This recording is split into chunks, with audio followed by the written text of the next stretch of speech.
rumahnya beda-beda ya. Kita jalan-jalan. Ayo kita buat rumahnya di pantai aja. Udah aku Maksudnya di dekat pantai. Astagfirullah, anak-anak bunda. Kenapa jadi main handphone semua? Kita lagi main bareng, Bun. Lagi mabar.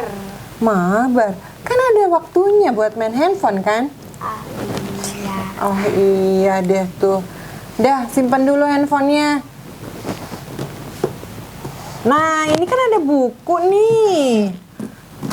Coba kita manfaatin waktunya, jangan cuma ingetnya main handphone.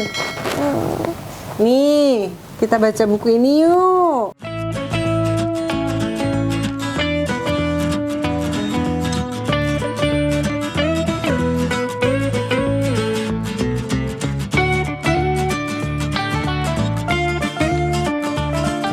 Lizi, kita mau cerita tentang Nabi Ayub nih. Kan Bunda udah pernah cerita ke Zivana kan?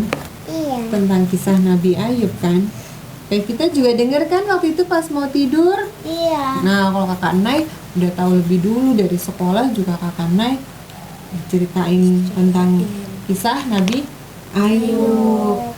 Nah, Nabi Ayub itu adalah orang yang kaya ya. Dia punya banyak ternak, kemudian juga sawah dan kebunnya juga banyak. Nah, walaupun dia kaya, tapi dia tetap taat beribadah. Semakin dia kaya, dia semakin suka memberi. Jadi harta yang banyak itu sama Nabi Ayub untuk membantu fakir miskin. Iya sih ya. Dan orang-orang yang kesulitan dibantu sama Nabi Ayub. Nah, Adezi inget kan nih ada gambar apa nih? Api. Api. Makhluk Allah yang terbuat dari api itu apa? Setan. Nah, ada satu makhluk yang tidak suka melihat kalau manusia berbuat kebaikan dan taat beribadah, yaitu Setan. setan. Gimana sih? Setan itu gimana nih terhadap Nabi Ayub? Setan memohon izin sama Allah supaya bisa menggoda Nabi Ayub. Nabi Ayub. Menggodanya bagaimana? Supaya apa Nabi Ayubnya digoda setan? Supaya Nggak taat beribadah. Nah, supaya Nabi Ayub tidak taat beribadah, tidak lagi bersyukur. Sama Allah diizinkan nggak ya, Pev? Diizinkan.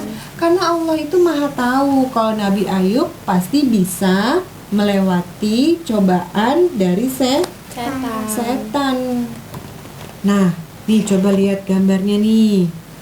Apa nih gambar yang ini nih? Cobaan yang pertama. Apanya yang dibakar nih? Sawahnya, kebunnya Nabi Ayub itu dibakar. Nah, itu cobaan pertama tuh. Tapi Nabi Ayub gimana?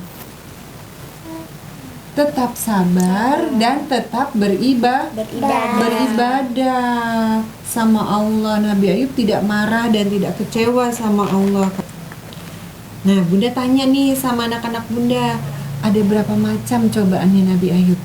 3. 3 macam ya, Zi? Yang pertama apa, Zi? Sawahnya terbakar. Sawah dan kebunnya terbakar semua. Kemudian Rumahnya roboh dan sama anak-anaknya meninggal karena rumahnya roboh. Nah, rumahnya itu rubuh sehingga anak-anaknya yang lagi di dalam rumah jadi meninggal. Nah, Nabi Ayub sudah mendapat cobaan sawah dan kebunnya terbakar, bahkan anak-anaknya meninggal, tapi tetap taat beribadah. Sehingga dikasih lagi cobaan nih sebagai godaannya setan, yaitu dikasih apa? Penyakit aneh. Dezi, penyakitnya kayak gimana sih Nabi Ayub tuh? Sekujur tubuhnya jadi gimana? Jadi luka sama jarinya darah. Nah, jadi luka ya, semua tubuhnya itu luka-luka sehingga dari lukanya keluar apa? Ulat. Ya, sehingga jadi bau. Lalu Nabi Ayub diusir ya tuh sama penduduk desanya. Nabi Ayub diusir ya, nih ada ibu-ibu marah ya. Akhirnya Nabi Ayub pergi ke hutan. Nah, Adezi tahu nih, istrinya Nabi Ayub harus bekerja ya untuk membeli makan. Sampai-sampai Rambutnya dijual. Nah, sampai-sampai istri Nabi Ayub menjual rambutnya supaya bisa beli makanan. Nah, pas Nabi Ayub tahu kalau istrinya menjual rambutnya, gimana Nabi Ayub? Marah. Istrinya disuruh pergi karena tidak izin sama Nabi Ayub dulu saat menjual rambut. Terus gimana? Nabi Ayub jadi sama siapa dong kalau nggak ada istrinya? Sendirian di hutan. Sampai suatu ketika datanglah 2 orang laki-laki. Dan itu adalah utusannya Allah yang memberi kabar Nabi Ayub bisa sembuh luka-lukanya. Dari mana sih? Injakan kaki dia. Nah, ada bekas kaki Nabi Ayub yang mengeluarkan air. Nah, ketika Nabi Ayub membersihkan tubuhnya pakai air yang keluar itu, jadi sembuh. Alhamdulillah. Nah, kemudian istrinya jadi inget ya, aduh gimana Nabi Ayub nih, suamiku nih di hutan ya. Terus istrinya mau nengokin ya, mau lihat Nabi Ayub di hutan. Ternyata Nabi Ayubnya sudah sembuh, badannya sudah bersih lagi, sudah tampan lagi. Terus ini ada gambar apa nih sih? Itu Gambar apa nih? Gambar rumput yang diikat. Karena pada saat Nabi Ayub tahu istrinya menjual rambut, gimana? Aku akan memukul kamu dengan 100 cambuk. Bukan, karena kamu tidak izin menjual rambut. Tapi Allah itu Maha Pengasih.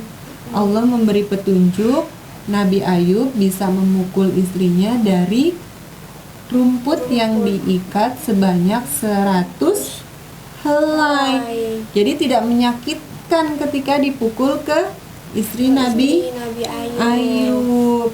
Alhamdulillah, Nabi Ayub bisa melewati semua ujiannya, Zi. Sudah sembuh dan dia tetap bersyukur, tetap taat beribadah, tetap saling menolong kepada orang yang kesulitan atau fakir miskin. Allah kembalikan lagi kekayaannya Nabi Ayub. Allah beri lagi Nabi Ayub anak.